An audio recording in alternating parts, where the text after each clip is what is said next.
샬롬, 이동춘 목사입니다.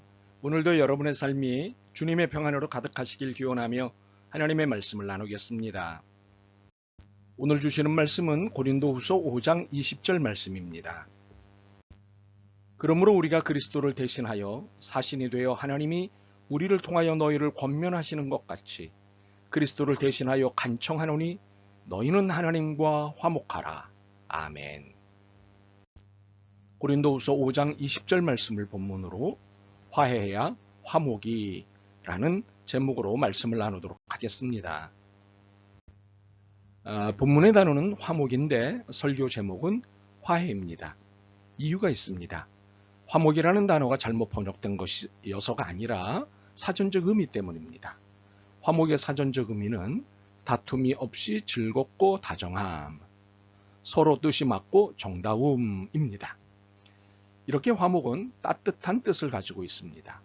화해의 사전적 의미는 싸웠던 상대방들이 서로를 용서하는 것입니다. 바로 이 의미 때문에 화목이 아닌 화해를 선택하였습니다. 고린도후서 5장은 하나님과 죄의 문제로 싸우고 있는 이들에게 잘못을 인정하라는 것을 권고하고 있습니다. 5장 20절과 21절입니다. 그러므로 우리가 그리스도를 대신하여 사신이 되어 하나님이 우리를 통하여 너희를 권면하시는 것 같이 그리스도를 대신하여 간청하노니 너희는 하나님과 화목하라. 하나님이 죄를 알지도 못하신 이를 우리를 대신하여 죄로 삼으신 것은 우리로 하여금 그 안에서 하나님의 의가 되게 하려 하심이라. 분명 바울은 고린도후서 5장을 통해 우리가 하나님과 화해해야 화목을 누릴 수 있다고 말씀하고 있습니다. 그러므로 오늘 본문에 나온 단어는 화목이 아닌 화해로 읽는 것이 좋겠다고 본 것입니다. 바울은 우리에게 하나님과 화해하라고 권고합니다. 그리고 우리도 다른 사람들에게 하나님과 화해하라고 권해야 하는 사명을 갖고 있다고 말합니다. 5장 18절과 19절입니다. 모든 것이 하나님께로서 났으며 그가 그리스도로 말미암아 우리를 자기와 화목하게 하시고 또 우리에게 화목하게 하는 직분을 주셨으니 곧 하나님께서 그리스도 안에 계시사 세상을 자기와 화목하게 하시며 그들의 죄를 그들에게 돌리지 아니하시고 화목하게 하는 말씀을 우리에게 부탁하셨느니라. 그런데 이것이 이례적이 아닙니다. 한번 화해하고 한번 화해시키는 것이 아닌 지속적이고 반복적인 화해라는 것입니다. 물론 화해는 매번 한 번에 끝납니다. 그렇지만 또 화해해야 할 일들이 생기지요. 죄를 짓기 때문입니다. 그러므로 화해와 함께 화해의 사역은 평생 해야 하는 과업입니다. 그런데 다행스러운 것은 화해에 있어 하나님은 팔짱을 끼시고 우리만 애쓰는 것이 아니라는 사실입니다. 물론 화해는 늘 우리 쪽에서 잘못해서 필요해지는 일입니다. 그렇게 아쉬운 것은 우리이니 우리가 해야 합니다. 그런데 늘 먼저 화해를 청하시는 분은 하나님이십니다. 그것도 솔선해서 말입니다. 놀랍지 않습니까? 그렇습니다. 화해는 하나님의 구원 사건입니다. 하나님의 구원 사건으로서 화해는 값비싼 은혜가 됩니다. 결코 값싸지 않습니다. 이 사실을 이해한다면 우리는 화해를 소중히 여길 수밖에 없습니다. 참으로 값비싼 은혜입니다. 이제 화해의 내용을 좀 더 구체적으로 정리해 볼까요? 화해의 내용에 담아져야 하는 것은 무엇일까요? 첫 번째, 무엇보다도 하나님께 반성하고 용서를 구해야 할 내용입니다. 그러므로 화해하시오가 아니라 함께 화해합시다 여야 합니다. 호각만을 불어대는 심판관이 아닌 함께 하나님께 나아가는 죄인이어야 합니다. 우리는 다 같은 죄인으로서 하나님 앞에 사는 것입니다. 이것이 화해의 시작이 되는 것입니다. 하나님 앞에서도 우리 서로에 대해서도 화해의 시작은 죄인 의식에서 시작됩니다. 두 번째로 화해는 단지 하나님과 맺힌 것을 풀고 잘 지내게 되는 것을 의미하는 것만이 아닙니다. 갈등, 분쟁, 차별, 억압, 착취, 부당거래, 소외시킴 등등의 갖가지 불의와 악에 참여한 것에 대한 회개를 포함하는 것입니다.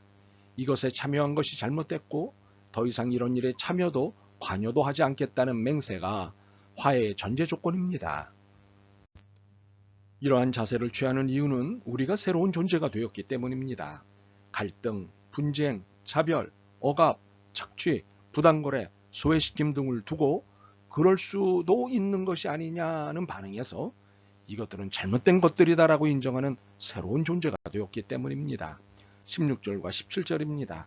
그러므로 우리가 이제부터는 어떤 사람도 육신을 따라 알지 아니하노라. 비록 우리가 그리스도도 육신을 따라 알았으나 이제부터는 그같이 알지 아니하노라. 그런즉 누구든지 그리스도 안에 있으면 새로운 피조물이라. 이전 것은 지나갔으니 보라 새 것이 되었도다.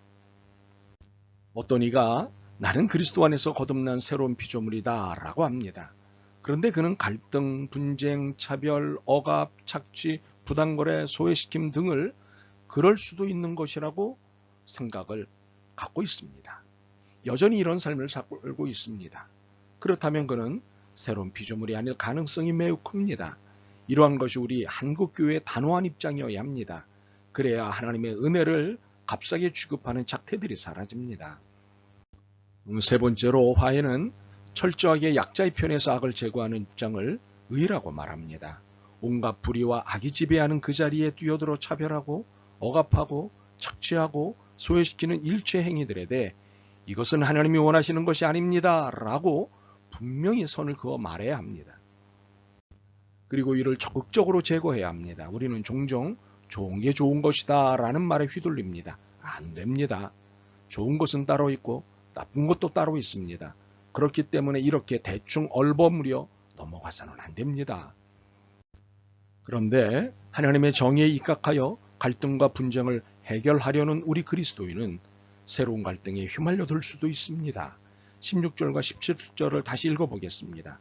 그러므로 우리가 이제부터는 어떤 사람도 육신을 따라 알지 아니하노라. 비록 우리가 그리스도도 육신을 따라 알았으나 이제부터는 그같이 알지 아니하노라. 그런즉 누구든지 그리스도 안에 있으면 새로운 피조물이라. 이전 것은 지나갔으니 보라 새 것이 되었도다. 그러므로 우리는 하나님의 정의에 입각하여 새로운 갈등에 휘말려드는 것을 이상하게 생각할 필요도 없고 두려워할 필요도 없습니다. 왜 그럴까요? 이렇게 되는 것이 정상이기 때문입니다. 마가복음 9장 50절에 보면 너희 속에 소금을 두고 서로 화목하라는 말씀이 있습니다. 이 말씀은 부패를 용인하고 화목하라는 말씀이 아닙니다. 화해하라는 말씀이 아닙니다. 부패를 막고 제거하고 화목하라는 말씀입니다. 화해하라는 말씀입니다. 참으로 소금을 뺀 화목, 소금을 뺀 화해는 가짜입니다. 하나님과 화해한다는 것을 마치 낭만적으로 읽고 설명하는 한국교회입니다. 사랑으로 덮고 은혜로 넘어가자 하는 것을 화해로 오인하고 있습니다. 단호하게 말씀드리겠습니다. 이렇게 해서는 안 됩니다. 우리는 매우 두려운 마음으로 고린도후서 5장 1절로부터 10절을 읽어야 합니다. 이 중 9절과 10절만 읽겠습니다.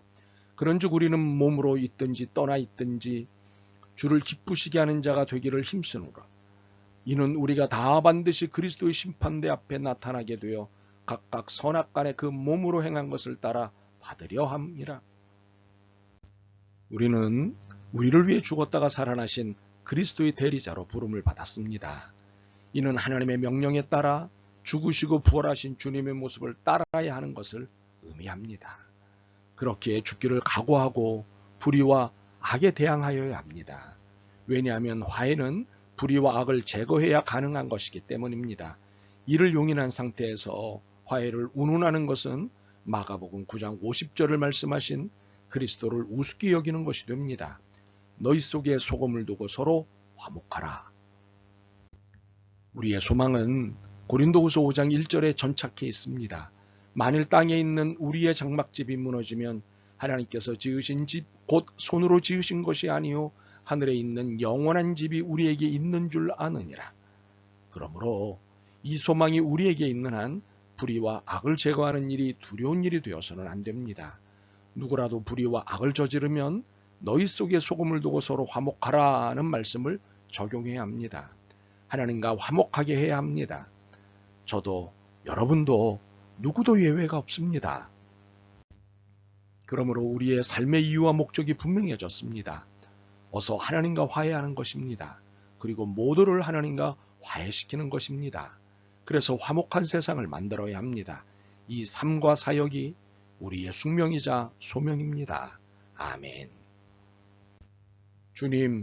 주님과 화해할 수 있어서 다행이고 고맙습니다. 그런데 다른 사람들도 하나님과 화해시키는 사명이 있음을 깨달았습니다. 이 사명을 잘 감당할 수 있도록 용기와 지혜와 믿음을 주옵소서. 예수 그리스도의 이름으로 기도드립니다. 아멘. 오늘도 여러분의 믿음과 삶을 응원합니다. 사랑합니다.